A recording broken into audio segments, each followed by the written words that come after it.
hands-on review of the Raspberry Pi 500 and Raspberry Pi monitor.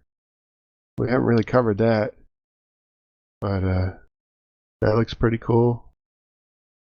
The 500 is the replacement to the 400 keyboard, all in one.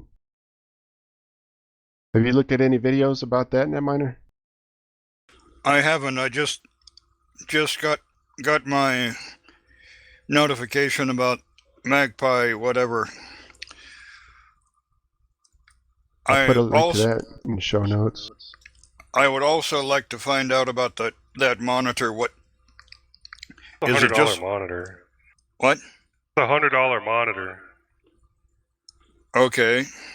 It has a VESA mount and a mount next to that for the Raspberry Pi. Okay. Well, for a regular Raspberry Pi. It has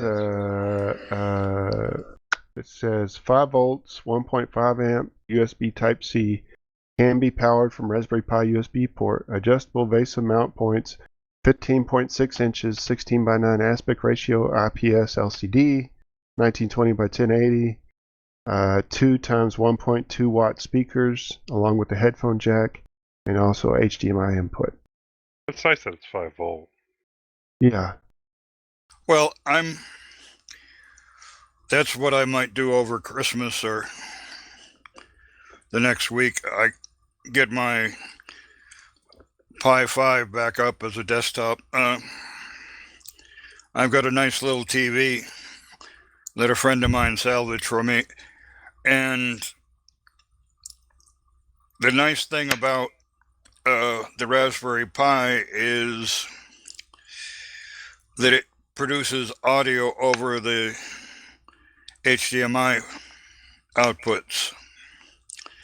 So when I plug it into my little TV, the TV acts as a sound system for the Pi. Yeah.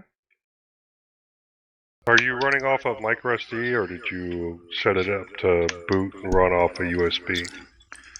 I will probably run it off of a USB 3 SSD. Makes sense. Otherwise, you end up having to redo everything every 6 months or so. Yeah. Also, USB 3 isn't blazing fast. It's a lot faster than the SD card, and you don't have to worry so much about swapping or anything. Your swap file or what have you. I mean, I think it'd be cool to have both of these have the little Pi 500 and the monitor to go with it. It'd make a neat little desktop computer. Well, is the Pi 5 good enough to be a desktop replacement?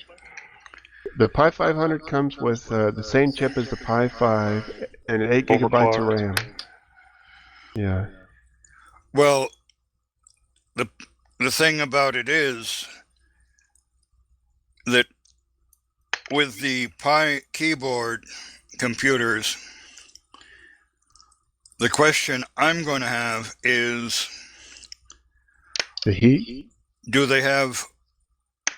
Yeah, if they have positive, if they have active cooling, the Pi 500 will beat a Pi 400 or whatever hands down.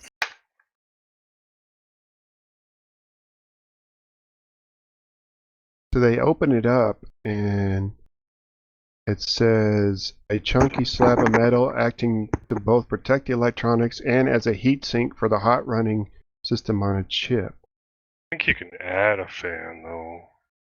But there's no fans and nowhere to mount a fan, it says. Oh, so I guess you can't add a fan. The smooth metal cools the chip entirely passively and does a surprisingly good job of it. Maybe it's enough. From my experience, even with the 400, that tells me to buy a Pi 5 and do your own thing. find a way to add a fan. For those more hardware inclined, I'm pretty much a software guy.